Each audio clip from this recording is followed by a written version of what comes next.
పంతులు గారు.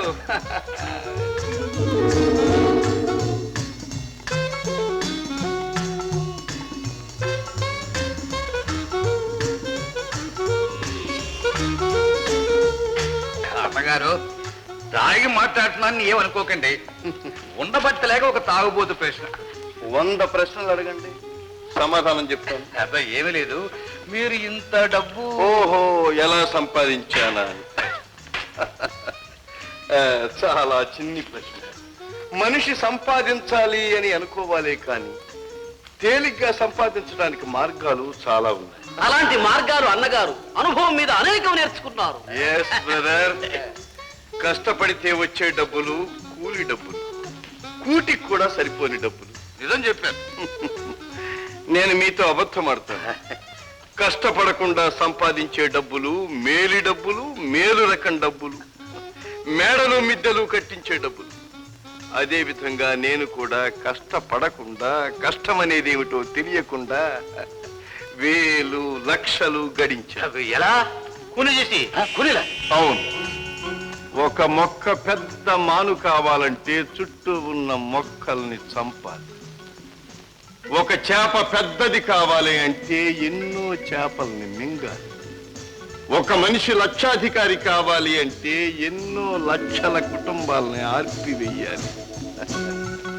అదే నేను చేశాను. బెదిరే వాళ్ళని బెదిరించాను, ఎదురు తిరిగిన వాళ్ళ తలలు తీయించాను, ఎన్నో వేలు లక్షలు గడించాను. After all my friends, to earn is very very simple, very easy. నాకు తెలియడుగుతాను అన్నగారు, అడగండి. మీరు కూలీలు చేశారా చేయించారా? తప్పు. అన్నగారు వాటిని కూలీలన్నా అవి కూలీలు కావు, కానేనవు. పరశురాముడు కనపడ్డ రాజునల్లా నరికాడు, అవన్నీ కూలీలా? కాదు, చెట్టు చాటు నుండి శ్రీరామచంద్రుడు వాళ్ళని చెప్పాడు, అది కూలీనా? అన్నదమ్ముల్ని తాత ముత్తాతల్ని చంపలేని మొర్రు అని అర్జునుడు ఆయుధాన్ని కింద పారేశాడు.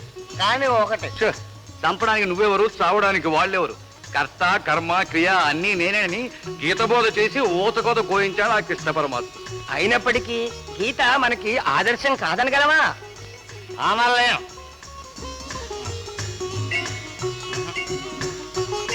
3 అడుగులే కదా అని దానం చేసిన బలి చక్రవర్తిని తల మీద కాలు పెట్టి ఆదడను తొక్కాడు వామనుడు.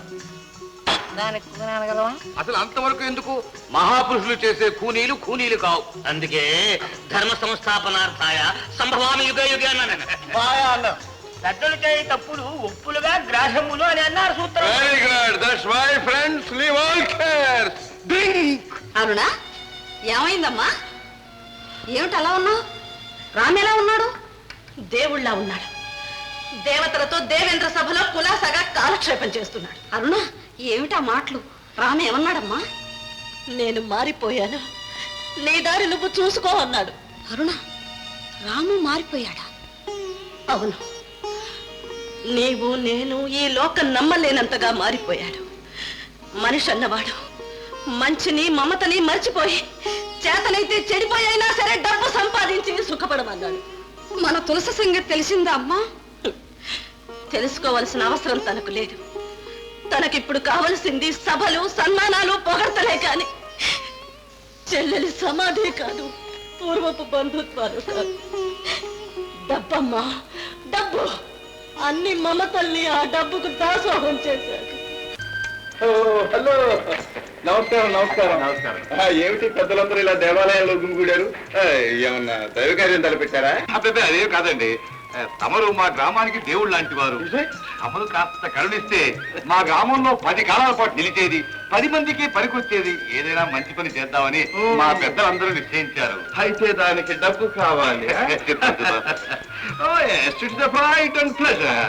ఈ ఊళ్ళో పుట్టినందుకు, మీ కళ్ళ ముందు ఇంత వాడిని అయినందుకు, ఈ గ్రామస్తులకు, ఈ ప్రజలకు సేవ చేయటం నా విధి, నా కర్తవ్యం.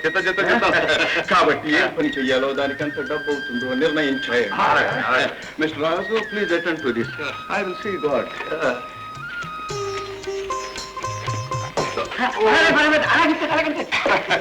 Mister Pantulu, don't tell God. డబ్బుకి దేవుణ్ణి అమ్మకు. అయ్యా అన్నగారు వట్టి బోడా శంకరుడండి. మీ సర్టిఫికెట్ ఎందుకులేండి సర్పంచ్ గారు. ఇంతకు ఏం చేయదలుచుకున్నారు? బాబు ఈ ఊళ్ళో 10 మందికి ఉపయోగపడేది ఈ గుడి. దీన్ని పడగొట్టి పెద్ద దేవాలయం కట్టించాలన్నది. మంచిదే, కానీ ఒకటి, దేవుడికి ఈ గుడి ఒక్కటే కాదు కదా, దేశం నిండా ఉన్నాయి. అందుకని భూములు కొని ఉమ్మడి వ్యవసాయం పెడితే 4 పార్టీలు కలిసి ఎలక్షన్ లో పోటీ పడినట్టుంటుంది. ఓ ఇట్లాగా ఓ అట్లాగా. అబ్బే అసలు ఉమ్మడి వ్యవసాయం లాభం లేదయ్యా. కోని అన్నగారు ఇచ్చింది దైవ ప్రసాదం లేక అందరూ పంచుకుంటే ముష్టి బుద్ధి. అది కాస్త మింగేసి ఆ పూట అన్నగారిని మర్చిపోతారు. అదే అసలు అన్నగారు ఎంత ఇస్తారో దాన్ని బట్టి మనం ఏం చేయాలో నిర్ణయించుకోవడం మంచిది. అవును. ఇది బాగుంది. ధర్మారావు గారు, అయ్యా అయ్యా ఏమి కావాలో తెలుసుకున్నారా? చెప్తాం. బావి లోతును బట్టి తాడు పేరుకుందామని మేమంతా ఒక నిర్ణయానికి వచ్చాము. మన గ్రామం పట్ల నాకున్న భక్తి గౌరవాల గుర్తుగా మీరు కోరిన ప్రకారము 10 lakhs 10 లక్షలు బదులుచున్నాం. May God bless you. ఇది మీ ఇష్టం వచ్చినట్టు మీరు ఖర్చు పెట్టుకోవచ్చు. ఇంకేమైనా కావాలంటే అడగండి. 10 లక్షలు బాబాయ్ బాబాయ్. Very good, very good. Mister Raju, please attend to it. రొక్కముగా ఇవ్వండి. వందనములు, వందనములు.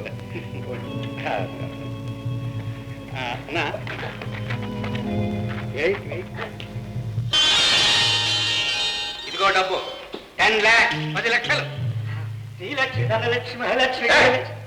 అయ్యా నాకు తెలియగలుగుతాను, ఇంత డబ్బు మరి ఎక్కడ దాతను అంటాను. నీ బుద్ధి పోనిచ్చావు కదయ్యా. ఈ ఊరి ప్రెసిడెంట్ నేనేగా, నా దగ్గర కాబట్టి ఇంకెక్కడ రాస్తావయ్యా? అంతేలేండి, మేము మెంబర్లం కదా, మేము మీతోనే ఉంటాం. అంటే నా మీద నమ్మకం లేదా? డబ్బండి 10 లక్షలు. పోనీ అక్కడ ఇక్కడ ఎందుకు? డబ్బు దేవుడు లాంటిది. దేవుడి దగ్గర దాస్తే పోలే, పొద్దున్నే బ్యాంకులో వేసుకోవచ్చు. అలాగే, కానీ ఒకటి, కాపలా ఉండటం అవసరం. ఆ పూజారి నేను ఉన్నాగా. ఎందుకు? ఆర్థికర్పణం చేసేయడానికా? అక్కర్లేదు, నేనే ఉంటాను. అమ్మమ్మమ్మమ్మమ్మ, మిమ్మల్ని ఎటువంటి మేము ఉండగలవటండి. అయితే మేము మీతోనే ఉంటాం. సరే వెళ్ళండి. అయ్యా లోపల పెట్టించమంటారా? కానీ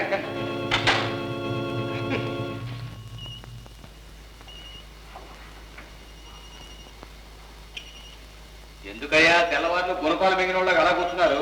పోయి పడుకోరాదా? మాకు నిద్ర రాదండి, మాకు అలవాటేనండి. అయితే సరేండి. రాము, నన్ను క్షమించు. నీ మనసు అర్థం చేసుకోలేక తొందరపడ్డాను. పిచ్చరుణ తొందరపట్టంగా నా నాటకానికి సాయపడ్డావు. మనిద్దరిది ఒకే బాట, ఒకే మాట.